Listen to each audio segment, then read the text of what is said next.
Como decía, en nombre del PRO van a estar Fernando de Andrés y Dayana Fernández Molero, y después continúan en la comisión Lisandro Nieri, que es un hombre también de Cornejo, y Eduardo Falcone del MID.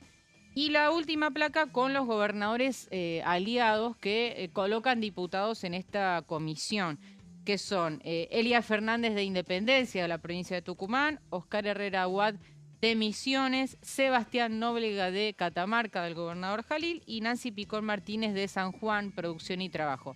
De esta manera se compone, más los de Provincias Unidas que mencioné antes, los 49 integrantes de esta comisión que, insistimos, este mediodía, en horitas nada más, va a estar reuniéndose por el presupuesto. Bueno, enseguida estamos con Daniela Romero. Consulta que trabajaste mucho ayer.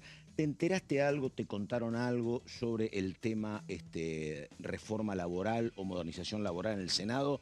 ¿Cómo lo veías? En minutos nada más van a verse las caras. Victoria Villarruel y jefes de bloque del Senado, Sí. para dar el primer paso, que es armar las comisiones. Son dos las comisiones que van a tratar la reforma laboral. Trabajo y Previsión Social, sí. se llama en el Senado, y presupuesto, porque tiene impacto fiscal esto, Claro. no olvidemos eso. Digo, para los que ahora están queriendo penalizar a los degenerados fiscales, la reforma laboral tiene impacto fiscal. Entonces, Bueno, por eso la presentación de Moisés, que no prosperó demasiado. Bueno, diciendo, exactamente. Como toca el tema impositivo, no puede entrar por el Senado, y la explicación del oficialismo, hasta donde yo sé, es que no es la creación de nuevo impuesto, sino que la eliminación, y eso habilita. ¿Es así? Exacto. Bueno, así que hoy a las 11 vamos a tener novedades respecto de cuándo arranca en definitiva, si arranca mañana o no arranca, y si Burrich sigue firme con este plan de dictaminar, ¿no?, esta semana. Bueno, ahí estamos. Diga, Romero, ¿por dónde empezamos? A ver.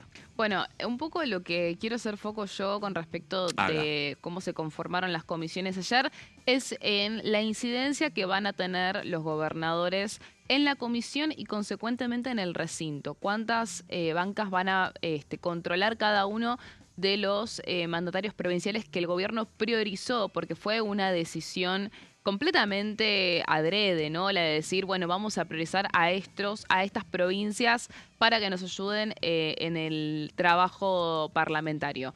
Así que vamos después en un del corte ratito vamos a tener las placas, pero sí.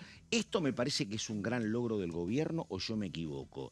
En vez de tener que discutir con 10 bloques y con una oposición como era hasta el 26 de octubre muy firme, ahora la verdad, negocio con los gobernadores, discuto plata, discuto obras, acordamos sí o no para el presupuesto y eso tiene una réplica en la Cámara. Me parece que para el gobierno es como negocio redondo, ¿o no? A ver, un poco siempre fue así. Sí, lo que por pasa supuesto, es que está más explícito ahora. Hoy tenés al gobierno nacional priorizando lo que tanto llamamos nosotros este año como buscar la gobernabilidad, ¿no? Armar estas estrategias con las provincias para poder tener, no sé si una unidad nacional quizás es demasiado pretencioso, pero sí poder mostrarse como un gobierno nacional fuerte políticamente y capaz, consecuentemente, de llevar adelante estas reformas, ¿no? Recién mencionaban, la modernización laboral tiene un impacto fiscal. Ayer yo te decía, la reforma laboral es una reforma de segunda generación. Estamos pasando a otras ligas donde el gobierno necesita un acuerdo muchísimo más macro con todas las provincias, porque aparte, recordemos que las reformas que quiere llevar a cabo el gobierno no son menores. Ya de por sí, eventualmente, lo que piden los mandatarios provinciales es una reforma de la coparticipación. Una reforma de la coparticipación. Si vos no tenés un buen diálogo con todas las provincias, es imposible. De hecho, hoy el problema que tiene el gobierno es que no tiene margen para poder negociar con la provincia de Buenos Aires. Claro, ese es el tema. Porque necesita también de la provincia de Buenos Aires para poder realmente impulsar todas estas leyes y reformas que tiene en la cabeza. Voy a eso, porque yo te escuchaba y es cierto que la idea del gobierno es mostrar unidad y decir, mirá, tengo diálogo con 20 gobernadores. La enorme particularidad es que si al gobierno le va bien, sería un camino a contrapelo de todo lo que otros intentaron antes, pero haciendo qué juego. Digo, el peronismo y hasta Macri con Vidal siempre planteaban cierta unidad y fortaleza, pero con el control de la provincia de Buenos Aires. Claro. Siempre. Digo, el peronismo siempre la tuvo, hasta Alfonsín tenía un gobernador de la provincia de Buenos Aires radical. Digo, intentar cierta unidad desde el gobierno nacional y con el resto de las provincias al margen de Buenos Aires es otro ensayo que habrá que ver cómo termina. Sí. Pero con enorme significancia porque la provincia de Buenos Aires es el 40% del electorado. Pero bueno, habrá que verlo. Sabemos que los gobernadores que están en diálogo con el gobierno nacional son 20, ¿no? Que son esos famosos 20 representantes federales Te queda Chaco, Tierra del Fuego y Buenos Aires. No, Chaco no. Perdóname, te queda La Pampa. Silioto. Silioto. No, Silioto es uno de los gobernadores que también fue a sacarse la foto con Milei. Silioto fue fue una novedad Silioto, ¿no? Tenés a Quintela, tenés a Melela, Formosa y por supuesto La Rioja, Fran y Formosa, Kicillof. Claro. Pero Silioto, pese a que fue uno de los pocos gobernadores que no garantizaron su apoyo al presupuesto y a las reformas, sí fue un gobernador que fue a la Casa Rosada para sacarse la foto con el presidente y también fue a reunirse con Santilli y con Adorni en esas reuniones, estas bilaterales que estuvieron teniendo estas últimas semanas. Cosa que no hizo, por ejemplo, Puyaro. Silioto sí lo hizo, Puyaro no lo hizo. Así que yo no sé si Silioto yo lo contaría como uno de los gobernadores díscolos. Yo creo que él tiene claramente una posición más crítica, pero sí está predispuesto al diálogo con el gobierno nacional. Son estos 4 otros que no tienen esta imposibilidad de llevar adelante un acuerdo con el gobierno nacional, también por términos políticos. Totalmente. ¿No? Pero bueno, hay que ver cómo cambia el panorama de acá al 2027. Obviamente que ese va a ser el antes y el después. También atentos a cómo va a llevarse adelante, esto te decía ayer, Pato, el matrimonio que le decías vos, ¿no? Con los gobernadores aliados con estas 20 provincias, porque si el gobierno hoy tiene un buen diálogo con estas provincias, ahora, si presupuestan obras públicas que después no ejecutan, ya te hacen ver, desde algunos gobernadores te dicen, mirá que no se vaya a convertir Santilli en otro Guillermo Francos, porque si el Ministerio de Economía no tiene la posibilidad de abrir la billetera para poder realmente cumplir con todo lo que vienen prometiendo con los gobernadores, va a ser muy difícil. Efectividades conducentes. Claro. De todos modos, cabe destacar rápidamente que más allá del presupuesto, un montón de negociaciones como la baja de retenciones al petróleo, el avance en el traspaso de gestión del IMAD. Hay un montón de cuestiones que ya se están concretando en la previa del presupuesto que te dan una idea de que el gobierno realmente cambió la postura. Muy bien, estamos en orden del día. La pausa, recordamos, mañana presupuesto 2026 desde las 14. Dale.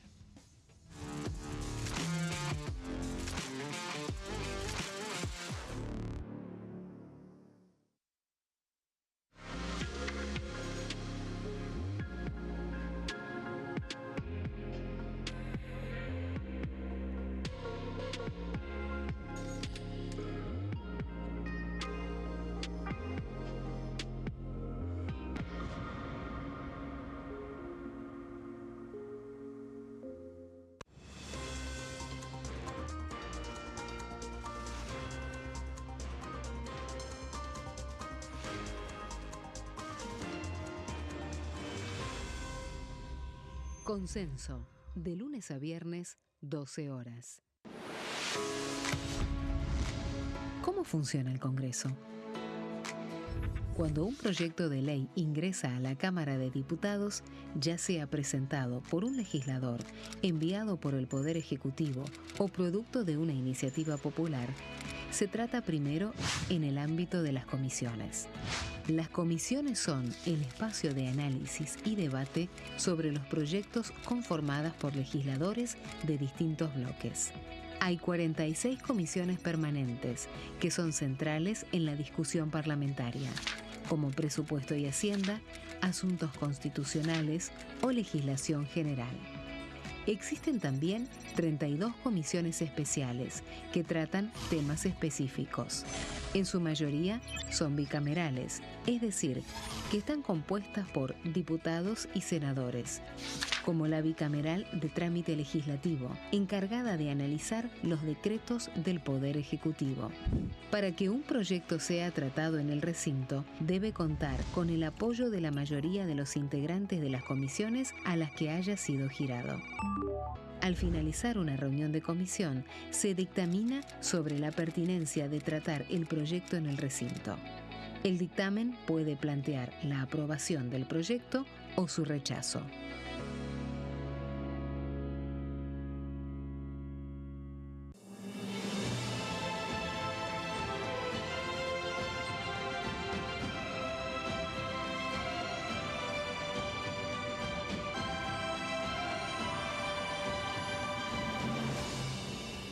La Bancada, de lunes a viernes, 13 horas. ¿Qué función cumple el Congreso? El Congreso ejerce su función legislativa a partir de la deliberación y sanción de leyes que busquen el bien común de todos los habitantes. Durante 2024 se sancionaron 44 normas de enorme trascendencia, como la Ley Bases y Puntos de Partida para la Libertad de los Argentinos, la Ley de Medidas Fiscales Paliativas y Relevantes y la Boleta Única de Papel. La Constitución Nacional determina las atribuciones del Congreso, las cuestiones sobre las cuales puede y debe legislar, así como sus limitaciones. También establece la relación entre los distintos poderes, que es fundamental para equilibrar el sistema republicano.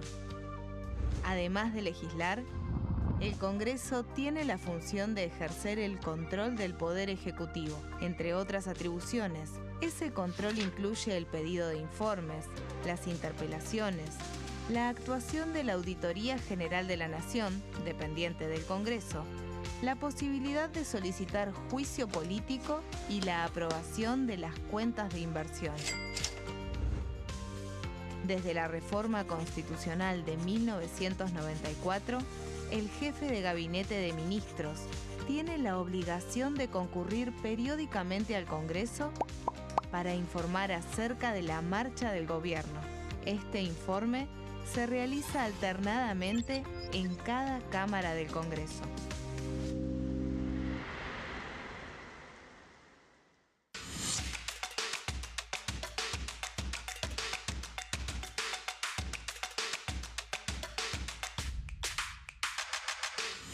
Quórum, de lunes a viernes, 14 horas.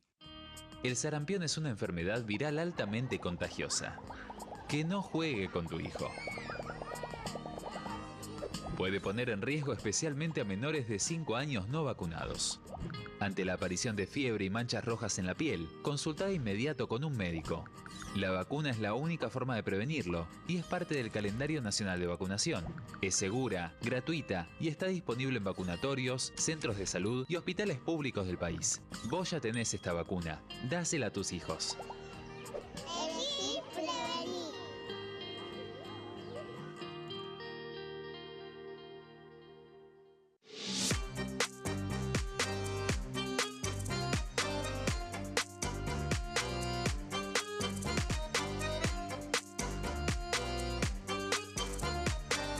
Plenario, de lunes a viernes, 15 horas. Bienvenidos, bienvenidas. Esto es mi proyecto de TV Stream.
Bueno, estamos en orden del día, exactamente 11 de la mañana, 32 minutos. Les recordamos mañana a las 14 el comienzo del tratamiento del presupuesto 2026 y además, antes de las placas, hay reuniones de comisión también ahora, ¿no? Ahora, sí. Hoy va a ser el día en el que el gobierno espera finalmente conseguir el dictamen del presupuesto 2026. y también del proyecto de inocencia fiscal, ¿no? El famoso proyecto para sacar los dólares del colchón. También se va a tratar el Compromiso Nacional de Estabilidad Fiscal y Monetaria, que es el proyecto que blinda el equilibrio fiscal como regla y prohíbe la emisión monetaria, ¿no? Todo esto se va a estar tratando durante esta tarde. Vamos a buscar primero el dictamen del presupuesto 2026 a las 12 y a las 15, plenario entre presupuesto y Hacienda y legislación penal para inocencia fiscal. Mañana a las 14, como bien dijiste, Pato, va a empezar la sesión para efectivamente darle media sanción a estos proyectos que el gobierno incluyó en el temario de sesiones extraordinarias. Y de esta manera espera la Casa Rosada festejar por primera vez en meses la última victoria en términos de impulsar una reforma, impulsar un proyecto propio, fue la suspensión de las PASO en las extraordinarias Parece pasadas. otra vida, ¿no? Claro, Parece otra vida. un Pasaron año. tantas cosas. Claro. Así que bueno, va a ser un antes y un después lo que pasa esta semana. Por eso es que, como mencionaba Pato, como mencionaba Caro, está Diego Santilli, ministro del Interior, a full en el Congreso buscando esos consensos. Y ahora lo que yo quiero destacar es cuál es el peso de los gobernadores aliados que el oficialismo priorizó para lo que fue la composición de estas comisiones. Puntualmente me voy a centrar en presupuesto de Hacienda y legislación penal, ¿no? Vamos a ir a las placas. Habíamos un poco repasado en el bloque anterior cómo fueron quedando estas comisiones. Yo voy a poner foco en lo que tiene que ver con gobernadores.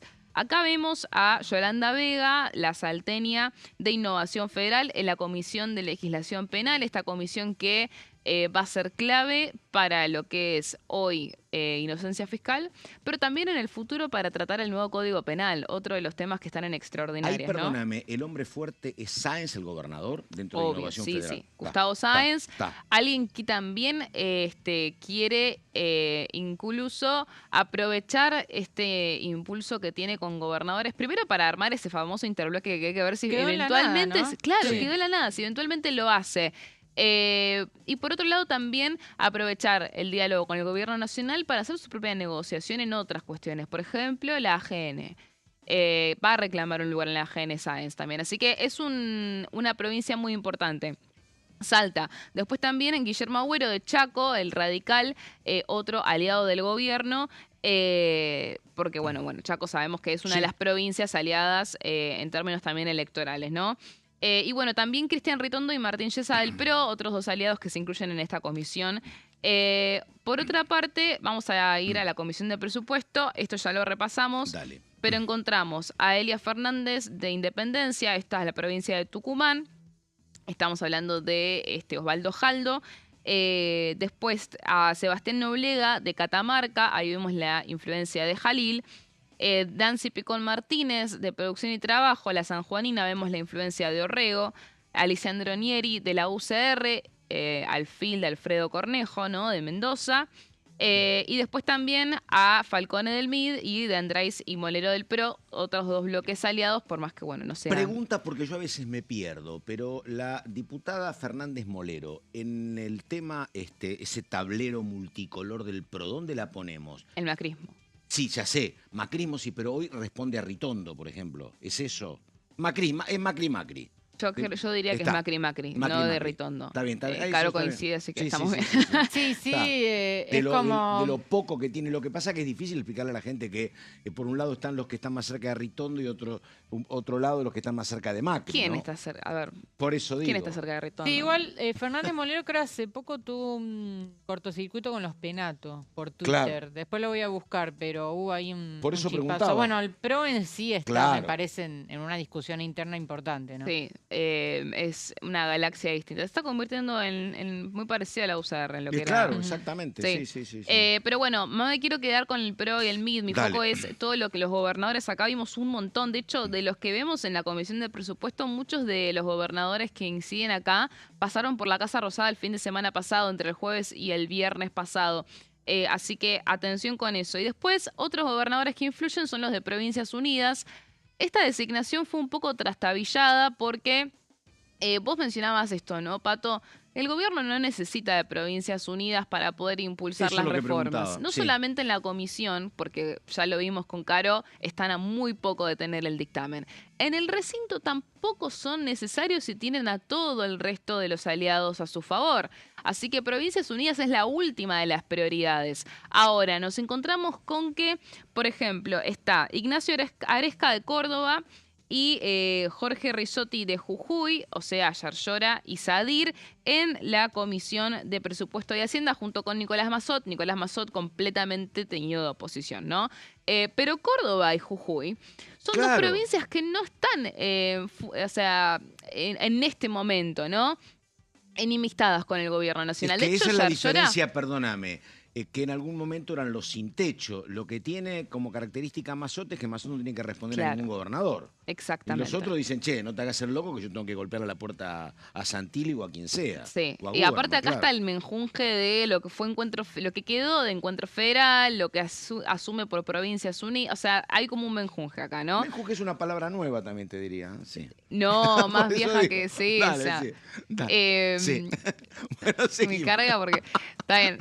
Entonces, acá, a ver, hay una cuestión que es: sí, Provincias Unidas fue relegado por el gobierno, ellos demandaban 4 lugares, el oficialismo discutía que les correspondían 2.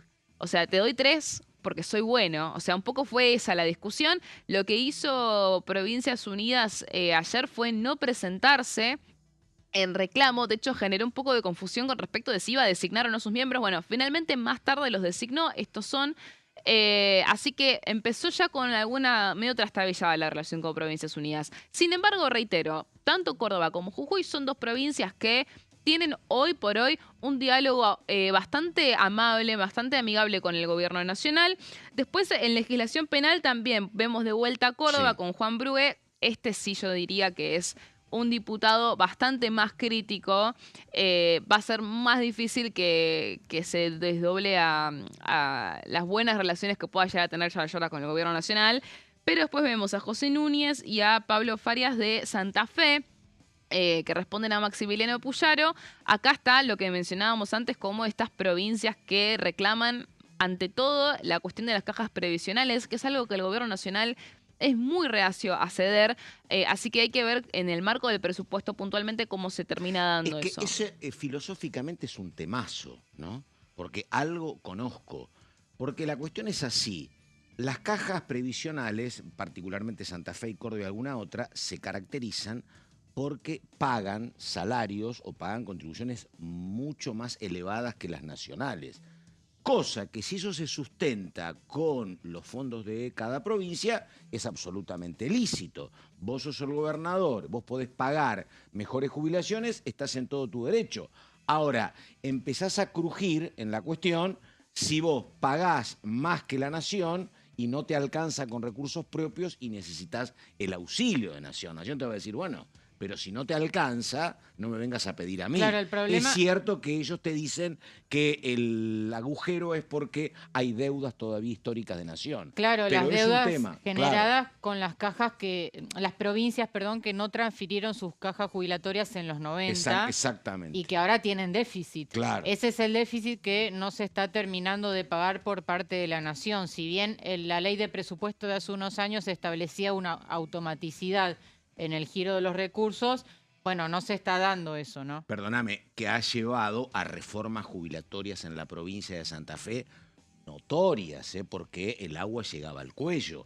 Se ha establecido a comienzos del 2025, hace casi un año, que hay un tope jubilatorio en Santa Fe de 6 millones, porque había en la justicia santafesina, había jubilaciones de 11 y 12 millones. Y si no tenés la plata, te cruje todo. Y lo que logró Puyaro fue ponerle un límite. Pero es un tema delicadísimo para las provincias, porque es mucha plata, un tema muy sensible. Sí. Bueno, para continuar, quería ir a cómo inciden todos estos gobernadores en el recinto. Porque la primera medición va a ser hoy con el tema de las firmas, que las tiene prácticamente servidas el gobierno, pero acá lo importante va a ser cómo se mueven ellos después en la Cámara a la hora de votar.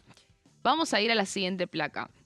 Los primeros que mencionamos habían sido a Osvaldo Jaldo, el de Tucumán, a Raúl Jalil de Catamarca, a Marcelo Rego de San Juan y Alfredo Cornejo de Mendoza. Acá tenemos que Jaldo mueve 3 diputados que son del bloque Independencia, y después está Jalil, que tiene a los 3 diputados del Hijo Catamarca, que fueron los que rompieron el bloque con Unión por la Patria, pero en total son 4, ¿no? Y también tiene un senador, que esto también es importante porque el gobierno nacional, en este sentido, es bastante piola en decir, bueno, vamos a también hablar con los gobernadores que tienen influencia en ambas cámaras, porque eso va a ser también lo decisivo. Así que muchos de estos gobernadores vamos a encontrar que tienen también una fuerte incidencia en el Senado. En el caso de Orrego son 2 diputadas, las de Producción y Trabajo, y Cornejo tiene a 2 diputados, a Verazay y a Nieri, y también tiene 2 senadores. Cornejo, también otro de los gobernadores clave en lo que va a ser la negociación en el Senado, especialmente considerando que la Unión Cívica Radical es un bloque de 10 senadores que va a ser completamente árbitro de toda la agenda del gobierno en el Congreso, en el Senado particularmente. Necesita de los 10 de la Unión Cívica Radical. Así que acá vemos cómo se mueven estos gobernadores que se incluyeron en las comisiones de Legislación y Penal y Presupuesto y Hacienda. Vamos a ir a la siguiente placa. Con Estábamos foto, hablando ¿no? de Provincias Unidas, y acá tenemos cuántas bancas mueven estos gobernadores. Por un lado, Yarlora, 6 diputados. Claro. Así que Yarlora va a ser obviamente un gobernador clave. Y también un senador, Carlos Sadir Jujeño, 2 diputados, y Maximiliano Puyaro, 2 diputados y un senador. De todos modos, si vos haces las cuentas, Pato. Sí, lo estoy haciendo. Estás haciendo. Dale. No hace falta de Provincias Unidas para Eso. llegar al quórum. Y perdóname, quiero armar un poco de lío con esto. A ver. Digo, ¿cuál es el lugar en el mundo de Provincias Unidas, de Yarlora y de Puyaro? Ellos jugaban, me parece a mí, razonablemente, a no romper con el gobierno, pero para que el gobierno los necesite en las votaciones. Entonces, si el gobierno te necesita, vos tenés peso. Pero si el gobierno no te necesita porque arregló con otros, ¿cuál es tu sentido en la vida? ¿Cómo te ubicás, no? A ver. Sí, acá el tema fue el siguiente. Apenas terminó la elección, esta última elección, Provincias Unidas se imaginaba siendo el árbitro de las votaciones. Claro. Pero ¿qué pasa? Entre la elección y hoy, la Libertad Avanza creció tanto en materia de bancas, pasaron de una 80 y pico que habían tenido, o sea, materialmente con la elección, a 95, que, bueno, el crecimiento de la Libertad Avanza hace que necesite menos de estos árbitros, ¿no? Creo que ese fue el fenómeno. Provincias Unidas no va a ser el árbitro que imaginaba ser. Claro. Me parece. Claro, Sí, y entonces ahí, claro, si vos sos árbitro y sos importante, podés pedir que te van a tener que atender. Pero si vos no sos indispensable, digo, Sí, bueno, Yarlora tiene ¿dónde te 6 parás? diputados, pero si el gobierno no necesita Claro. sus 6 diputados para tener la mayoría, bueno, va a ser muy difícil. De todos modos, como te decía antes, hay una predisposición del gobierno nacional de mantener un buen vínculo con todas las provincias, porque aparte nunca se sabe cuándo los vas a necesitar, ¿no? Entonces, si bien no van a ser prioridad para la negociación puntualmente del presupuesto en términos de este reclamo que estábamos hablando, ¿no? Del tema de cajas previsionales, no hay una intención del gobierno de decir, bueno, rompo todo, total, si no los necesito, que tranquilamente podría haber sido una postura que podría haber tenido el año pasado a principios de este año, ¿no? Y me parece que el gobierno tiene otra ventaja. A ver, Caro, si coincidís. Pero ¿sabes qué? Por el componente del voto en Córdoba y Santa Fe, ni Yarlora ni Puyaro tienen medio centímetro de posibilidad de acercarse al peronismo. La verdad, porque sus electorados reaccionan muy mal. No hay posibilidad de que se acerquen. Bueno, básicamente hay mucho antikirchnerismo en Estamos sangre. hablando de 2 gobernadores que provincia. no tuvieron un buen resultado electoral en sus exactamente. provincias. Hay mucho antikirchnerismo en sangre, no se pueden acercar. O antiperonismo, pero bueno. Sí, a ver, igual lo hicieron todo el año. Claro, eso iba a decir. Todo el año jugaron juntos. Sí. Por eso. A ver, dejaron sus diferencias de lado y gracias a eso avanzó toda la agenda opositora que dominó todo este año. No, claro, pero digo, creo que Pero esa bueno. es la foto, pero creo que hoy no pueden acercarse porque sería Sí, peor esto para ellos. fue antes de las elecciones, Claro. claramente. Sí. Tenían una idea, había un club del helicóptero muy entusiasmado que no sé en qué realidad paralela vivían. Pero bueno, esa situación hoy cambió. en los hechos. Hoy, Pato, hay que ver qué pasa en unos meses. Reitero claro. esto porque esta foto no es eterna. Mañana te enojaste con un gobernador y se te complicaron los Claro, números, porque sí. hoy el gobierno nacional no necesita de Provincias Unidas porque tiene a todo el resto de los gobernadores a su favor, Claro. ¿no? Pero bueno, el día de mañana nunca se sabe cómo puede avanzar esa relación. Vamos a ir a los últimos que había traído, que eran Sáenz y Esdero, que fueron los primeros que habíamos mencionado. Sáenz, como te decía, que era una provincia Salta muy importante porque va a reclamar también lugares que le correspondan. A ver, Sáenz tiene ese bloque de innovación federal donde tiene 3 diputados, también maneja un senador. Esdero, también el chaqueño, tiene 2 diputados y también maneja un senador. Pero Sáenz, puntualmente, quería ampliar, ¿se acuerdan? Este bloque de innovación federal donde también está Misiones, y yo lo vi muy hablando importante mucho con los Misiones. misioneros. Sí. Muy importante Misiones. Sí. Y tenían esta idea de ampliar innovación federal con todos estos gobernadores que le dicen el PJ federal. Sí. ¿Recuerdan? Estamos hablando claro. de Jalil, de Jaldo, también Rolo Figueroa, de pronto. Entonces, bueno, quedó medio en la nada esa idea de formar un interbloque. No necesitaron el interbloque para asegurarse lugares en las Mejor comisiones. para el gobierno, que es preferible para el gobierno negociar de a uno que negociar con un interbloque, me parece. Bueno, sí, a ver, 100%. Pero acá vemos que tampoco lo necesitaron, ¿no? Con la ayuda del gobierno nacional consiguieron sus lugares en la comisión.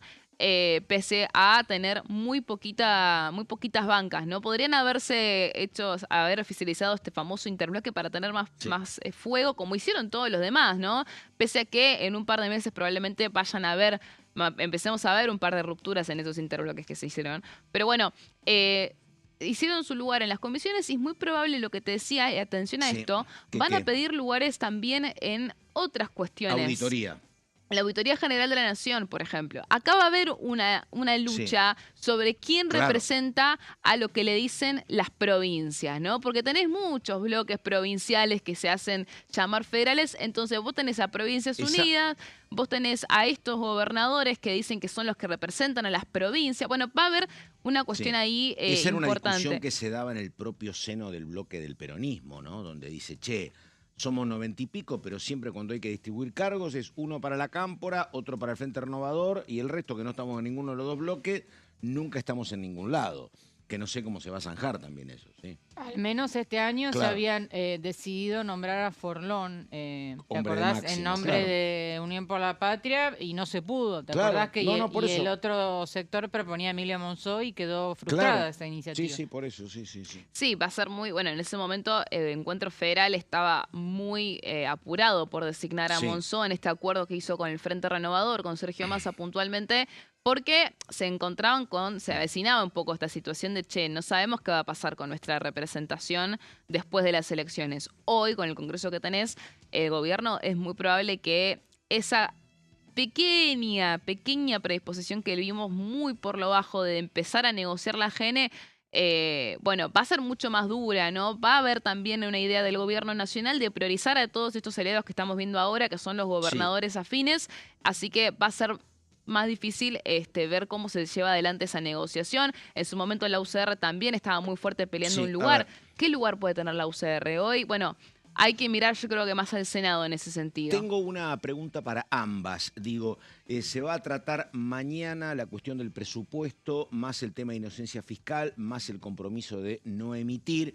Ya contaste vos, Caro, lo que está pasando con el tema de la conformación de las 2 comisiones en el Senado por el tema de la modernización laboral. Pregunta, este proyecto que ingresó el gobierno introduciendo modificaciones en la ley de glaciares, ¿esto para cuándo? ¿Para febrero? ¿Hay alguna fecha? ¿Hay reunión de comisión? La ¿Hay tiene algo complicada, a ver, la tiene complicada me parece en diciembre por lo menos, ¿no? Claro. Digo, está claro que la prioridad del oficialismo en el Senado es la reforma laboral, que ya de por sí también la tiene difícil. Sí, y esto es la prioridad hasta pasado mañana. Cuando el Senado tenga que tratar el presupuesto 2026, la modernización laboral va a quedar relegada. Porque va a ser la prioridad del gobierno que en diciembre el Senado, si puede avanzar con la sanción del presupuesto, lo haga.